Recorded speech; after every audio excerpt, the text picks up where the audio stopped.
In the first year of my marriage, at my birthday banquet, a songstress appeared wearing a dress identical to mine. My husband's face turned cold. Guards stripped that dress off her. Though he was protecting me, I felt no warmth in my heart, because I knew that he was the same man who had once spent a fortune on this songstress and promised to elope with her. My birthday is on the 15th of June. Henry hosted a banquet at the moonlit pavilion, inviting the most famous musical troupe in the capital to perform. For this day, I had specially ordered a water-red silk dress from the Liushang boutique.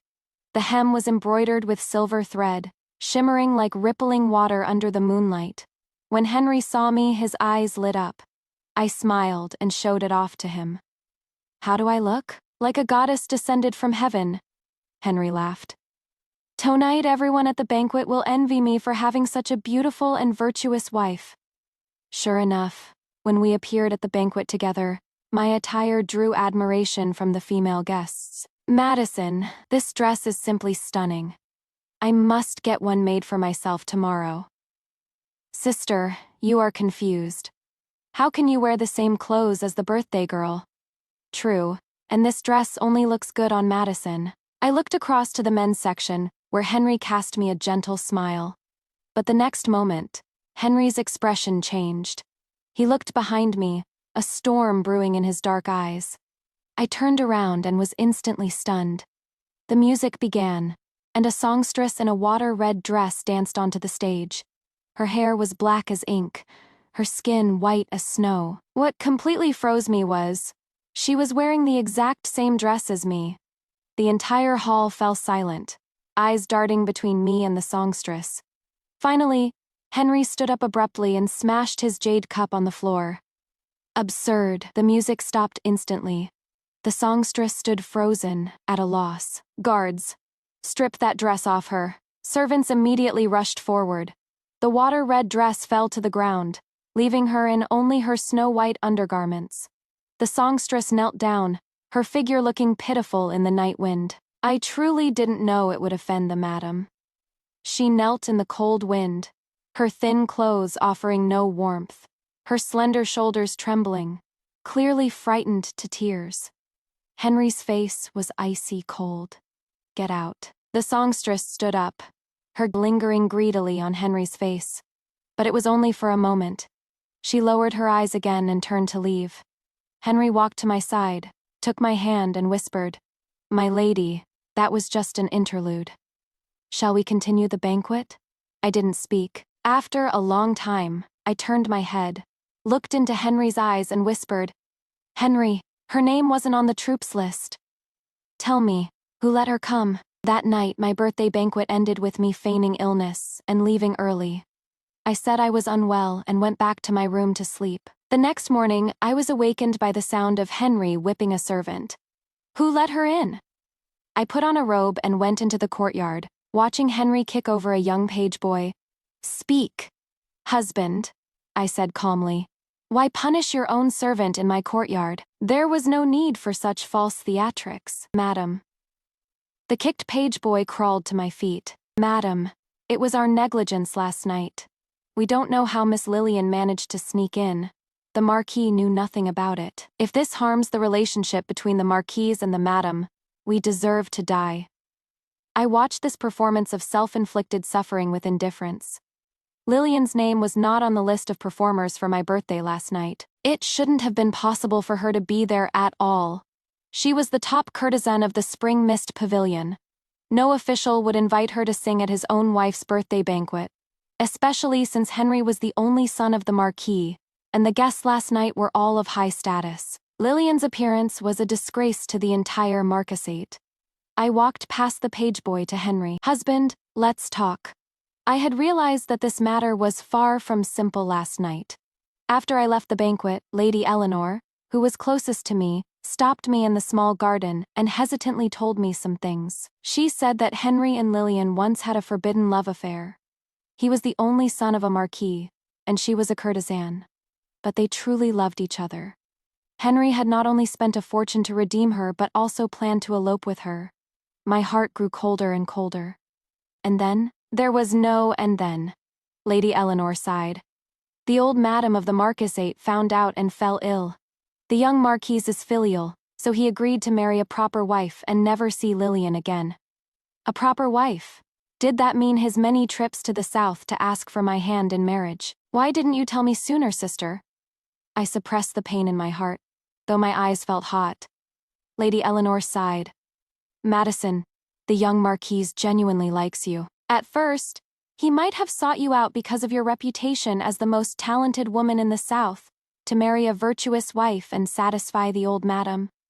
But later, I saw him welcome you into the estate, betting on books and enjoying tea with you, loving and respecting you more and more genuinely. His affair with Lillian is in the past. Why bring it up again? At this moment, looking at Henry's face, I had only one question in my heart. Was it really in the past? Henry met my gaze, seemed to understand something, and lowered his head. Madison, I did have an absurd past with Miss Lillian, but it is all over. You are my lawfully wedded wife, and I will only be good to you.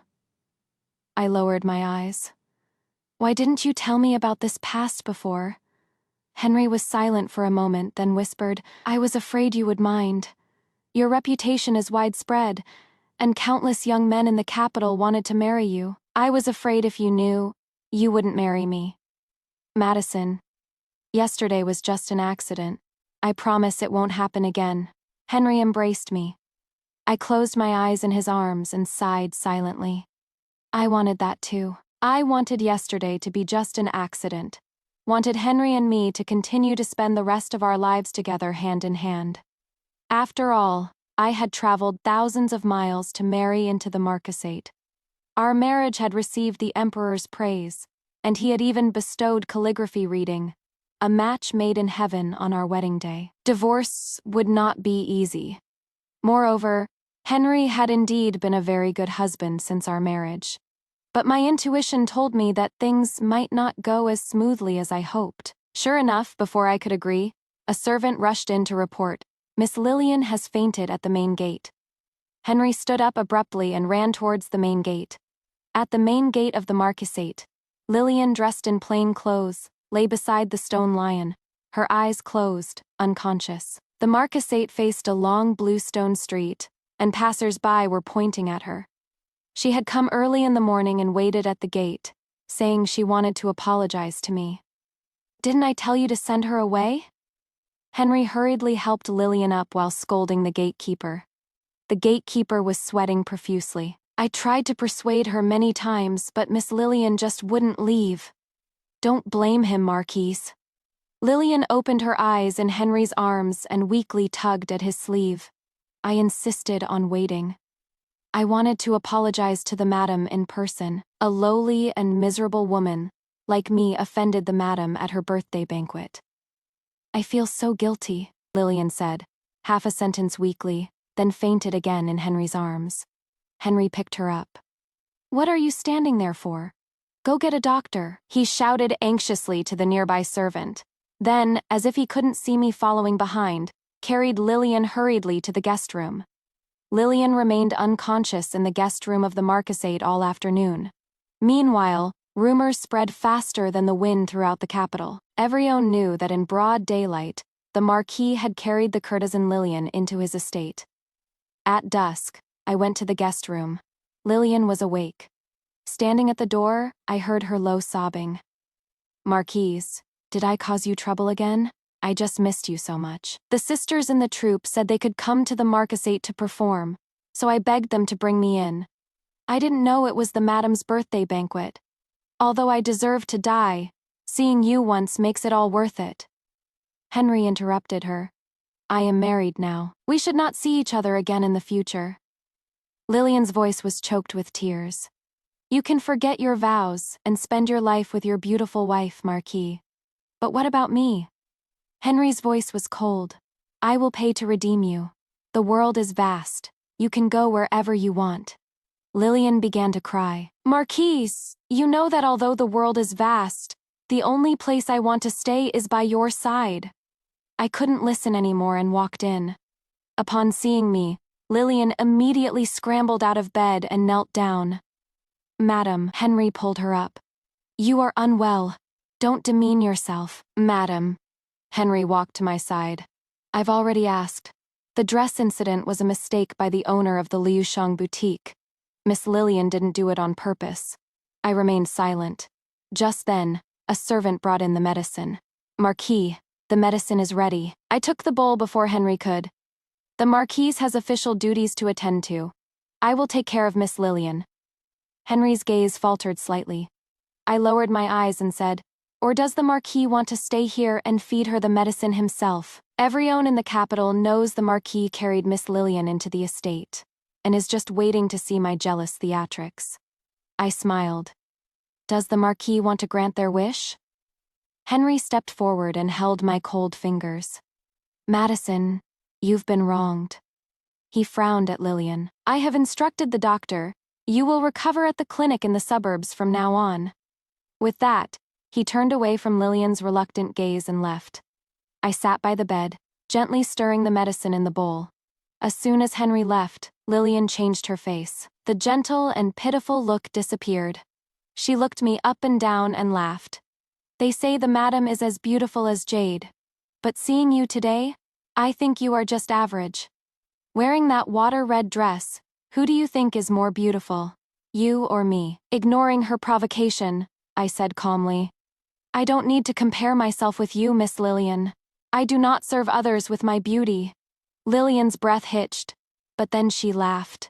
Madam is of noble character. I admire you. Too bad. Men in this world only love beauty. I looked at her. She appeared to be unadorned in her illness. But in fact, every detail, the stray hairs at her temples, the redness at the corners of her eyes was carefully designed. Indeed, she was a beauty who evoked pity, like Shishi clutching her heart. Miss Lillian is indeed beautiful. If you don't take your medicine properly, this beauty might not last. I called in 2 trusted maids, who held her down while I poured the medicine into her mouth. Lillian choked and coughed, black medicine spilling all over her. She looked at me with hatred in her eyes. Madison, just wait. The one in the Marquise's heart will always be me. That night, there were no stars or moon. Henry sent men to take Lillian to the suburban clinic. He came to my room wearing a casual green brocade robe, but his elegant bearing made it look as refined as bamboo and jade. I looked at his handsome face, but felt only sadness in my heart. If I had never loved Henry, it would have been fine. But the opposite was true. When I came to the capital with my father, I attended a polo match for young nobles. On the field, my horse was suddenly startled and bolted. Everyone scattered in panic. Only Henry rode forward alone, and finally managed to grab the reins. He helped me, terrified, down from the horse, his smile like a clear breeze and bright moon. I am Henry, the only son of the Marquis of Everjoy, a noble young lord. I thought our fate ended there. But a few years later, I learned he had personally come to my home in the south to ask for my hand in marriage. My parents were very satisfied. Henry was handsome, of noble status, and the Marquis of Everjoy's family had a reputation for integrity, forbidding concubines. So my family and I were very reassured about this marriage. We were too reassured, which led us not to ask anyone to inquire about Henry's past in the capital. Now Henry came to me and embraced me from behind. Madison, he whispered, are you unhappy? If you are unhappy, punish me. I smiled bitterly. Even the Emperor has to think thrice before punishing you. How dare I? What the Emperor cannot punish, my wife can. Henry breathed into my ear. Tell me, madam, how do you want to punish me? My mind was in turmoil. Countless thoughts collided in my chest. I wanted to push Henry away and tell him that an unfaithful man did not deserve my love. I also wanted to hug him tightly and tell him that we had bowed to heaven and earth and our parents, promising to be together for a lifetime. Outside the window, the dark, cloud-covered night sky finally unleashed a torrential downpour. The wind and rain were loud, and amidst them, there was a faint sound of a cat mewing. A moment later, I heard a maid's panicked voice. Miss Lillian, you can't go in. Henry's face changed. He rushed into the rain, his voice icy cold. Lillian, how dare you trespass in my wife's courtyard? I already said we don't need to see each other again. Don't push your luck. Henry stopped mid-sentence, stunned, because he saw clearly that Lillian, soaked through in the pouring rain, was tightly holding a small kitten, protecting it with her body. Lillian didn't want to trouble the Marquis again, she whispered, shivering from the cold. But this kitten ran into the estate. It was the last gift the Marquis gave me. I was afraid something would happen to it, so I shamelessly begged the gatekeeper to let me in. Marquise, it probably missed you. Lillian held the kitten and looked up at Henry. She tried to stand up and give the kitten to Henry, but her steps were unsteady, and she fell as soon as she got up. She tried her best to stand up again, holding the kitten. Marquis. Lillian was swaying, about to fall backward before she could finish her sentence. Henry finally couldn't restrain himself. He stepped forward and pulled the soaked Lillian into his arms. Lillian lay weakly in Henry's arms. Looking up at me, through the curtain of rain, our eyes met. There was hatred in her eyes, and triumph. Hatred that I had stolen her Henry. Triumph that she had stolen him back. The rain was loud, but inside my chest, it seemed to suddenly go quiet. All other thoughts vanished, leaving only one choice. I left the pair of tragic lovers embracing in the rain and turned straight towards the back door. Prepare a sedan chair. Go to the Empress Dowager's palace. My sedan chair left through the back door, but before it had gone half a mile, a black horse caught up from behind and blocked the way. The rider jumped off, went straight to the sedan chair, and yanked open the curtain. A flash of lightning lit up the night sky. Illuminating his face, Henry was soaked through, rain streaming down his temples. His dark eyes looked at me, his tone colder than usual. Madison, what are you doing? I looked back at him and said word by word, to ask for a decree of divorce. As soon as these 4 words came out, I clearly saw a flash of panic in Henry's eyes. Madison, this is not a trifling matter. It is not trifling, I said solemnly. Madison. Henry suddenly lost his temper. You are my lawfully wedded wife, for life. I don't want to hear the word divorce from you a second time. He shouted at the bearers. Return to the estate. The bearers froze, not moving immediately.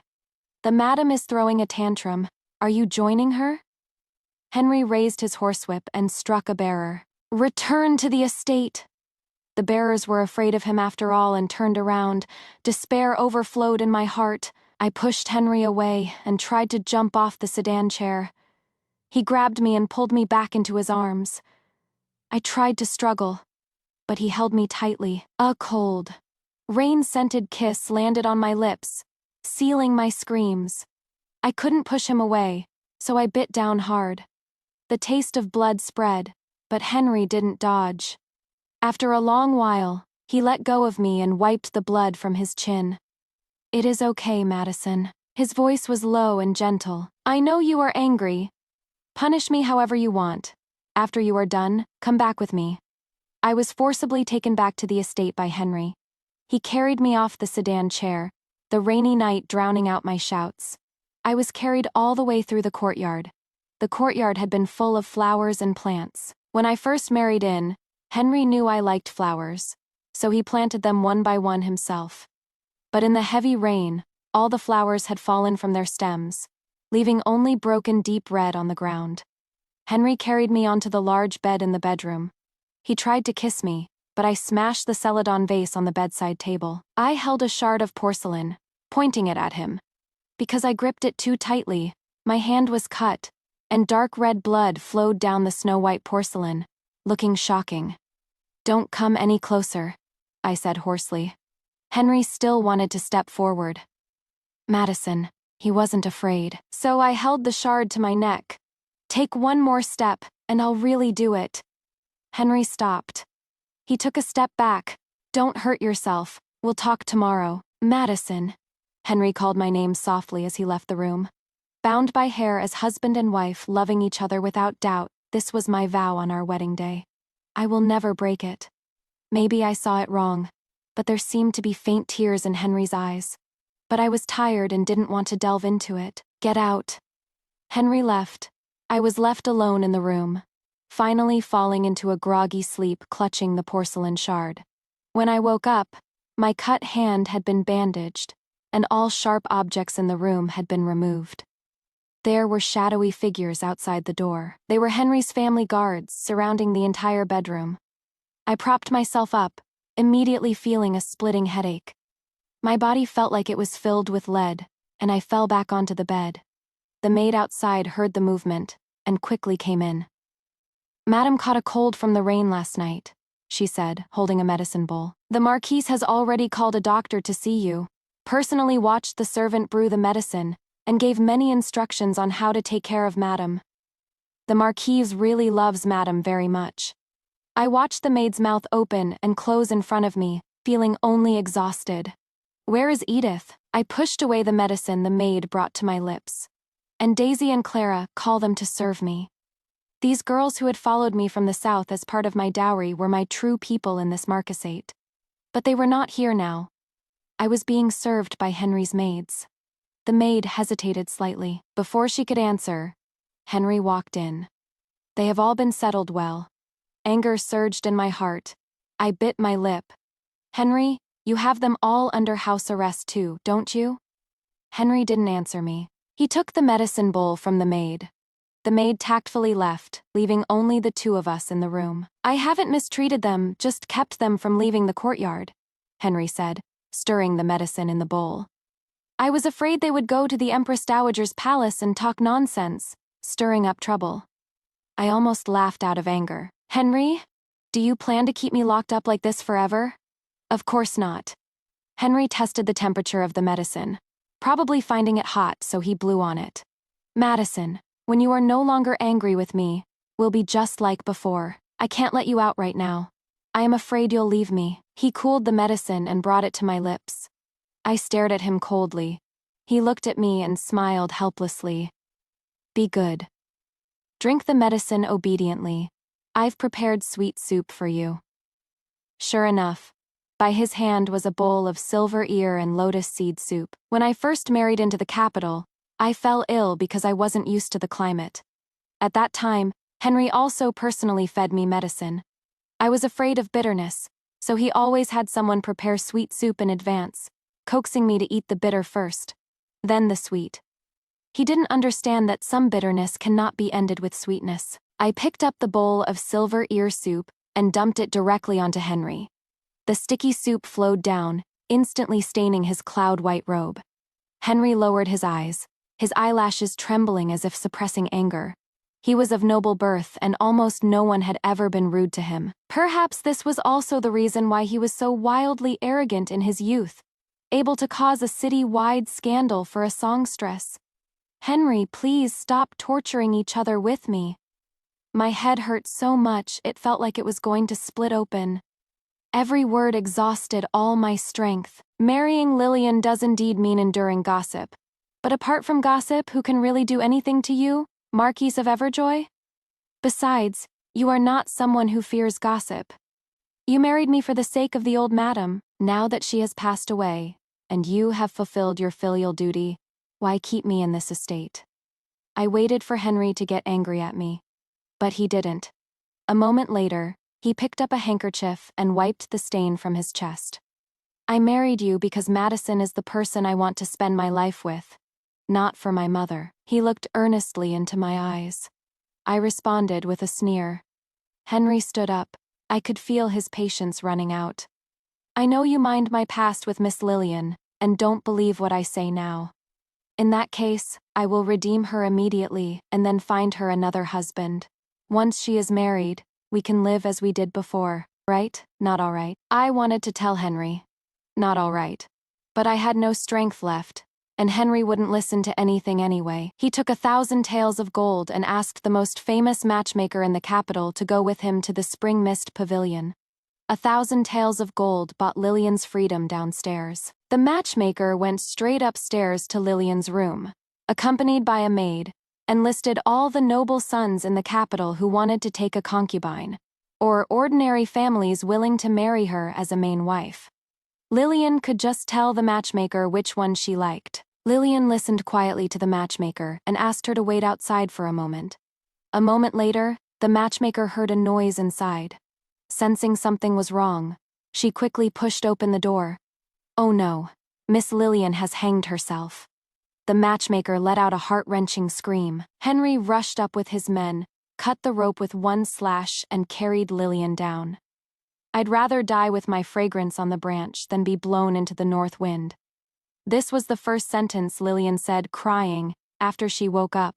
She wept as she said, "Marquise, I know your wife minds you taking a concubine, but if she won't let me marry into the marquisate, won't she even allow me to die?" More and more people gathered. The girls of the Spring Mist Pavilion, empathizing with her, all cried together. For a time, the second floor of the Spring Mist Pavilion was full of weeping. The visitors to the Spring Mist Pavilion were all young nobles of the capital. Originally, they also mocked Henry for losing his family's face for Lillian, but now, moved by this poignant and tragic martyrdom for love, they couldn't help but persuade Henry. Miss Lillian is so fierce. Such true love in a place of pleasure is rare in this world. Brother Zhao, Miss Lillian only wants to be a concubine. She hasn't made any unreasonable demands. A talented man and a beautiful woman. It is a classic tale of saving a damsel in distress. Why won't your wife fulfill this wish? Exactly. If Miss Lillian really dies because of this, the madam might be branded as a jealous shrew. And so, while listening to the rain under the eaves, I learned the news that Henry was going to take a concubine. The one who brought the message was Daisy, my dowry maid. Henry allowed her to take care of me, but none of us could leave the marquisate. The Marquis said Miss Lillian is a human life after all. He was afraid that if she died, it would damage your reputation. Daisy's eyes were red as she spoke. I found a handkerchief and wiped the tears from her face. Why are you crying when everything is fine? Why shouldn't I cry? Daisy wiped her tears, but more kept coming. It is so hard to be a woman. If you don't marry, outsiders will say no one wants you, so your reputation is bad. If you marry and your husband seeks pleasure outside, outsiders will say the wife is incompetent in managing the household and can't keep her husband, so her reputation is bad. If you don't let your husband seek pleasure, outsiders will say the wife is a jealous shrew, and her reputation is still bad. Daisy wiped her face heavily with her sleeve. Daisy, do you want to go back to the south? Yes. Daisy cried even harder. But miss, we can't go back. We can, I said softly but firmly. Trust me, we can go back. In the evening, Henry came to see me. I had never seen him so cautious. I gave her the title of concubine, but I won't let her enter the marquisate. She will only live in a house I bought outside. In the future, it will still be just the two of us in this estate. After Henry finished speaking, he studied my expression. He was waiting for me to cry and make a scene. If I blamed him, he would have to take it. After all, he was the one who said he would completely break off with Lillian before leaving. And he was the one who came back having taken a concubine. But I didn't. I just smiled faintly. All right, do as you say. Henry raised his eyebrows, flattered. I smiled and brushed the powder off his shoulder. What, you are unhappy that I agreed with you? Of course not, he whispered. Madison, I just didn't expect you to be so magnanimous. I am jealous. You are unhappy. I am magnanimous. You are disappointed. I smiled. Being the wife of a marquis is really difficult. Henry's throat moved, wanting to say something more, but I had already turned to get the wine bottle and cups. This is wine I brewed myself. Let's get drunk together, husband. I hadn't called him husband for a long time. Henry was pleasantly surprised, but also a third hesitant. He recognized the wine. Isn't this spring water brew supposed to be opened on our 3rd wedding anniversary? He said. Why open it today? Because we won't have a 3rd wedding anniversary, I said in my heart. But on the surface, I just smiled. The climate in the capital is different from the south. If we keep this wine any longer, the taste won't be good. Why don't we drink it tonight? The spring water brew was poured into Celadon cups, and we drank facing each other, listening to the sound of rain dripping from the eaves outside. The wine is finished, husband. You should go. I stood up to see him off. Tonight was supposed to be the day Lillian entered the estate.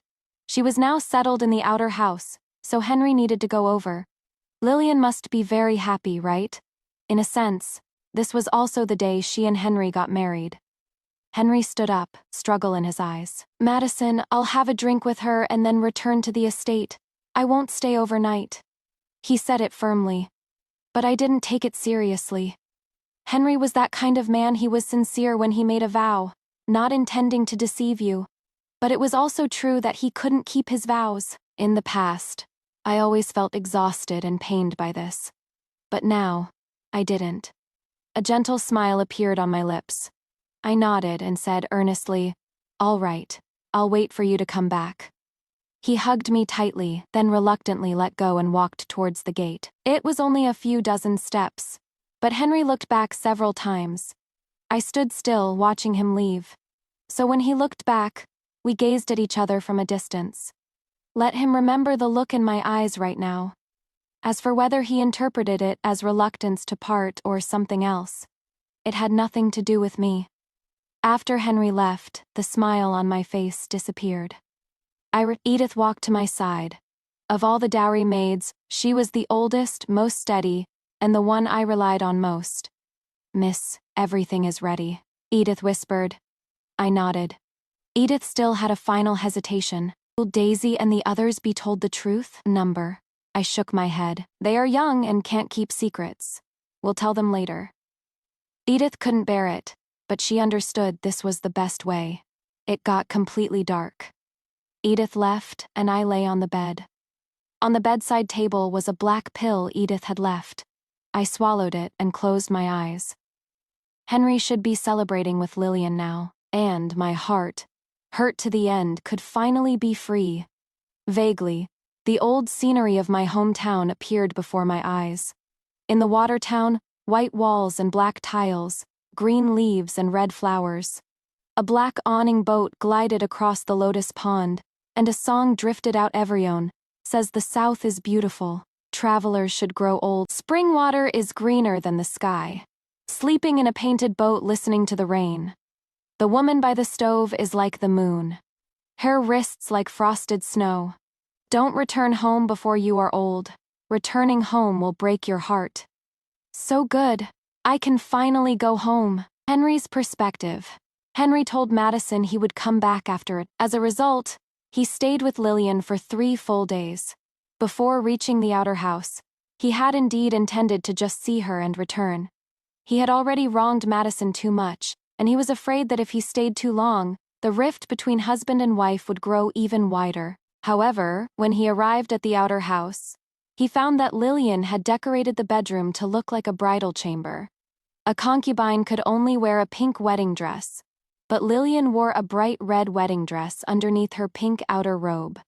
At that moment, only the two of them were in the bedroom. She took off her outer robe, revealing the bright red lining. I know this is against the rules, but I am also a woman. Before my father was convicted, and our home raided, I was also an official's daughter waiting to be married. My lifelong wish was just to marry my beloved wearing a phoenix crown and embroidered robes. A trace of pity arose in Henry's heart. He told Lillian that he wouldn't stay overnight and would leave after a drink. Lillian wept, showing Henry the bright red double happiness characters she had cut herself, and the peanuts and dates spread all over the bed. Marquise, this is our wedding night.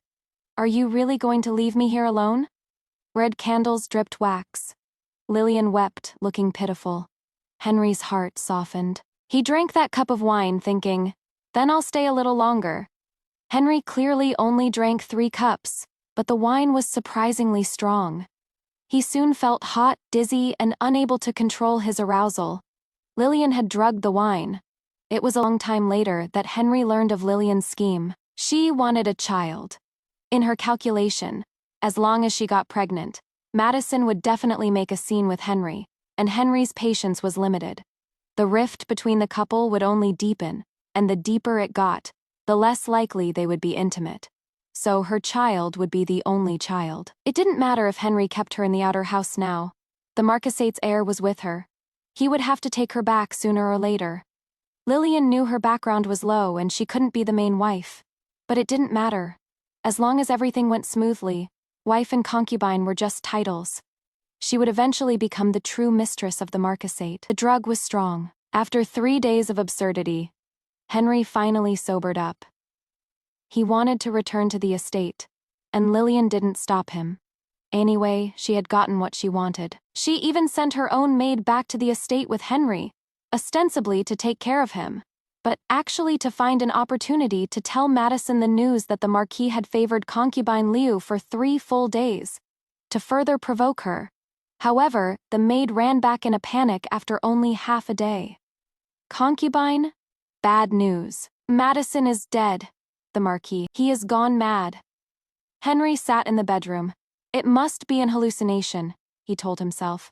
She is just asleep. In fact, Madison lay before him, her face peaceful, really looking as if she were just asleep. But when he reached out to check, there was no breath, no pulse. Servants knelt on the floor, their chaotic voices saying, "Marquise, please restrain your grief." Madison's chief maid, Edith, knelt at the front, her eyes red as she reported the madam had been depressed for a long time. After learning that the Marquis was going to take a concubine, she became disheartened and had lost the will to live.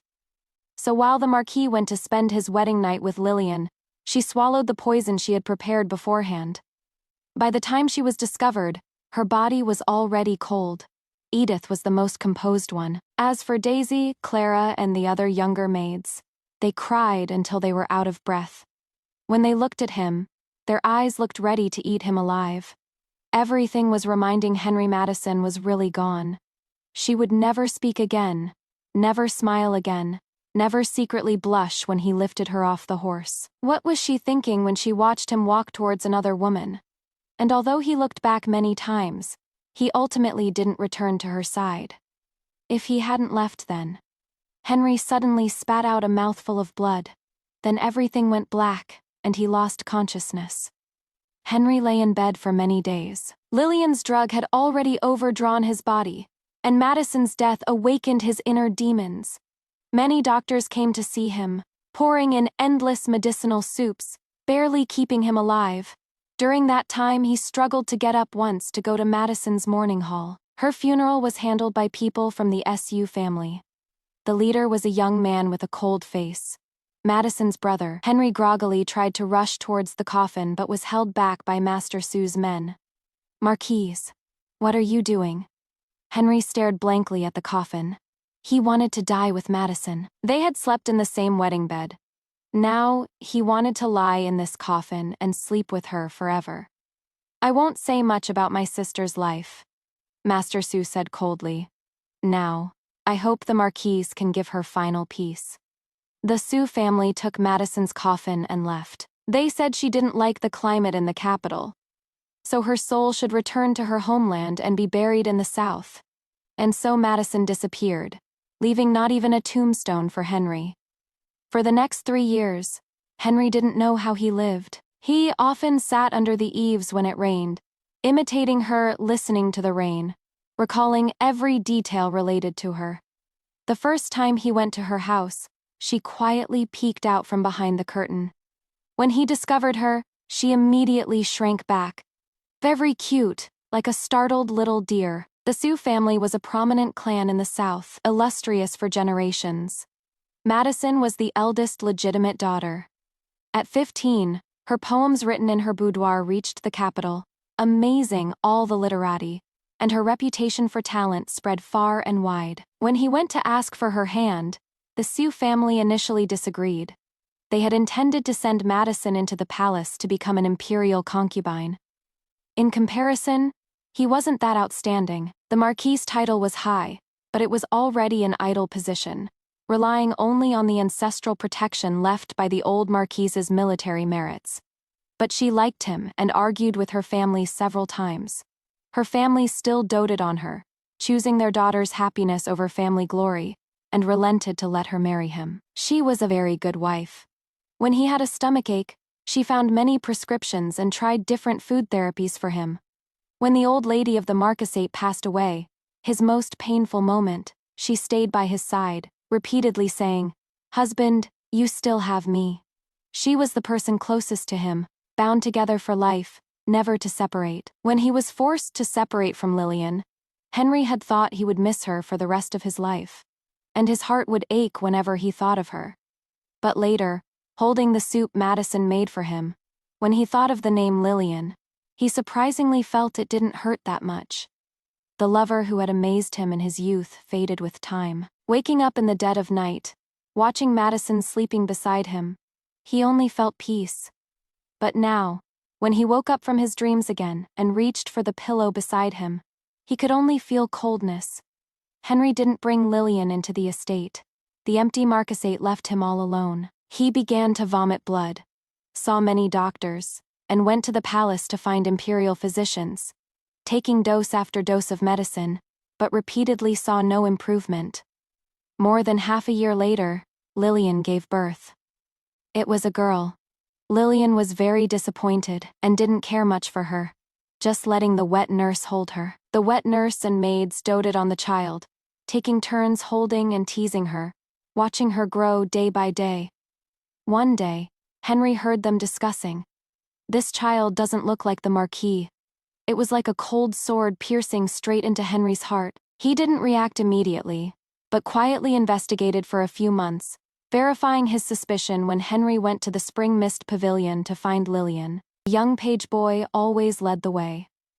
That page boy had red lips and white teeth, handsome features, and a pair of light amber pupils. And this child also had light amber pupils.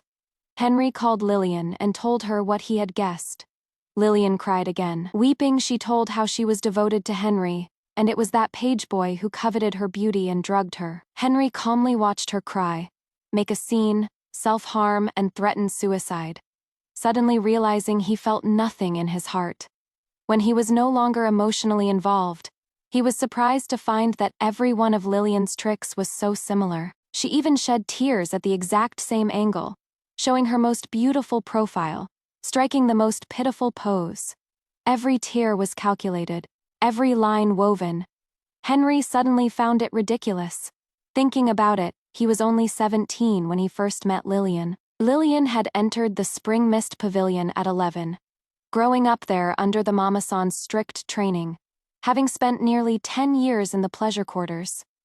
The zither she played for him, the songs she sang, the words she said, were all just techniques taught by the Mama San. Besides him, she had played, sung, and said them to thousands of others, and he had mistaken these skilled techniques for sincere devotion. Actually, he had received sincere devotion once, but he ruined it himself. Another 3 years passed. Henry aged a lot. He was actually in the prime of his life, but everyone who saw this young man felt a heavy twilight about him. Lillian had been dead for a long time, and green grass grew on her grave. He had killed her by accident.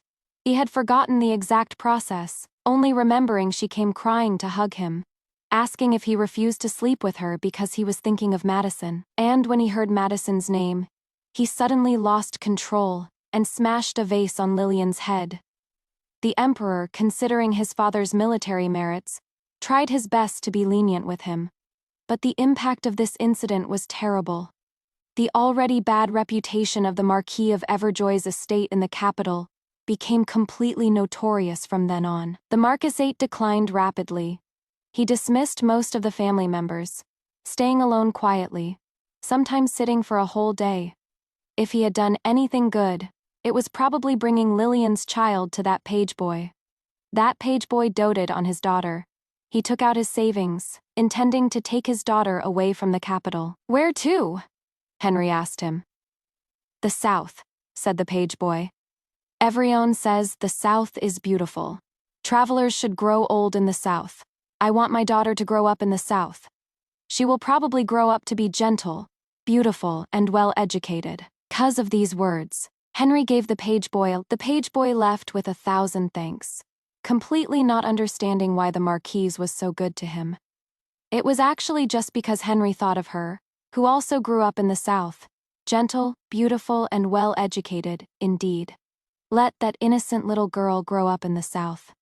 The filth of the parents' generation shouldn't fall on her. Henry himself wanted to go to the South to see. It happened that there was a rebellion by violent mobs in the Southwest, and the emperor ordered it to be quelled. Henry volunteered to go. He made a detour to the south, wanting to take one last look. Henry didn't expect to see Madison in the south. In a tailor shop, he heard a familiar voice. "This silk skirt is beautiful." It was Daisy, that chirpy little maid. "But it is water red." This was Clara, her Wu dialect accent the heaviest. "Water red is not good, miss. Maybe change to another one." This was Edith, her voice always steady, just like her personality. Henry held his breath. The next instant, he heard a voice that had only appeared in his dreams for many years. "What is wrong with the color?" The woman's voice was gentle and clear. "I like water red here. I'll go try it on."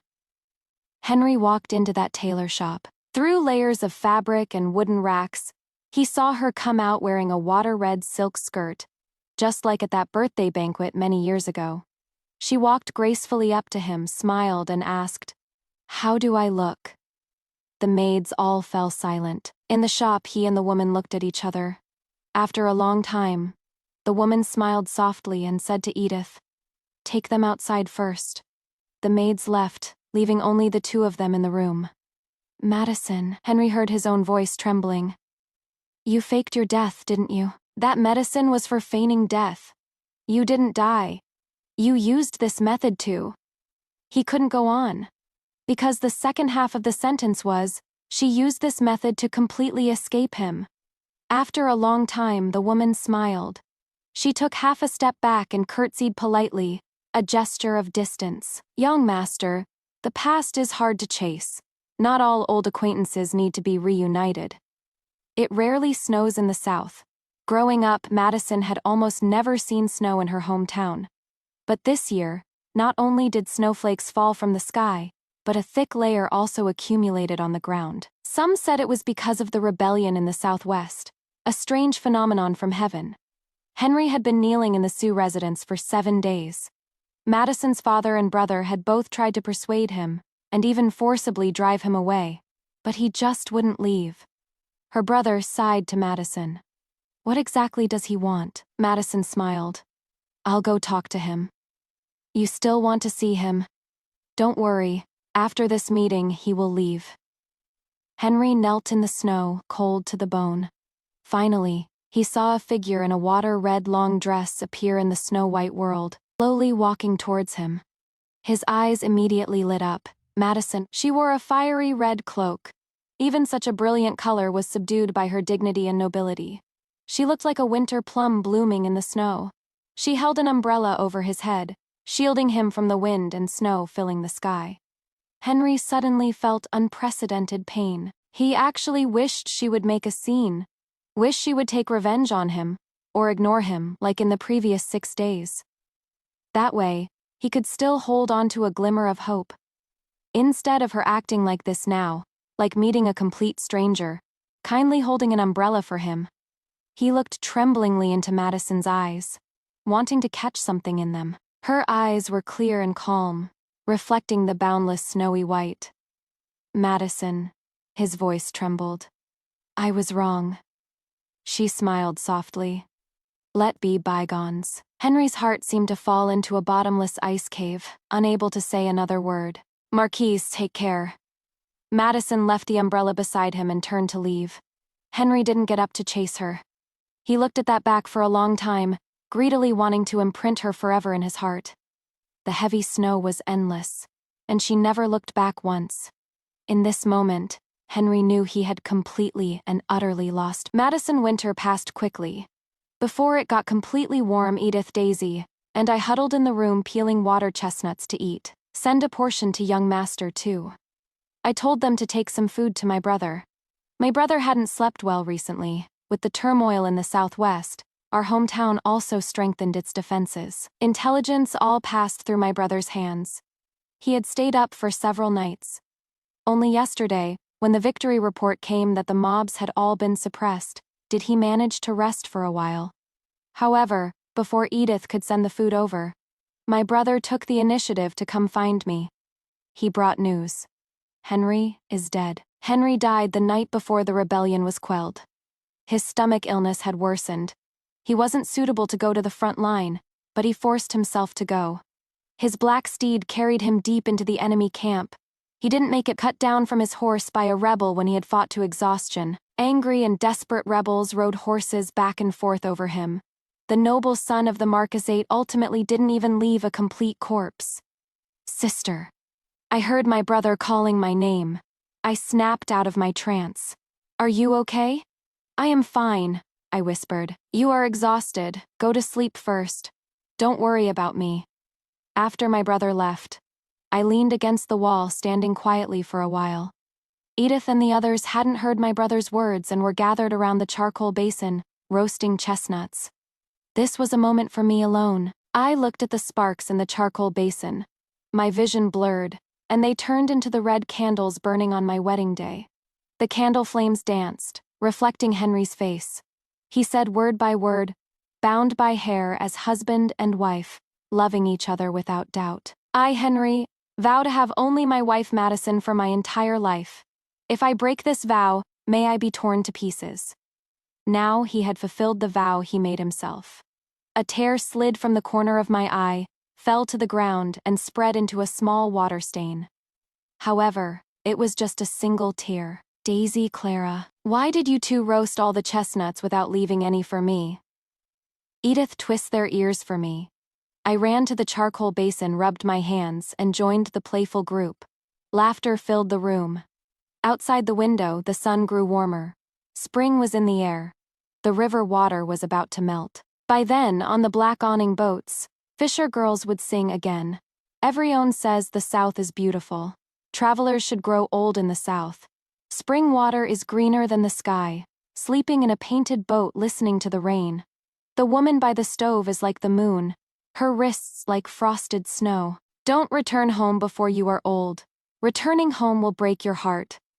The matters of the capital were all in the past, now turning into old dreams scattering away. And in the South, I still have many good sceneries to see.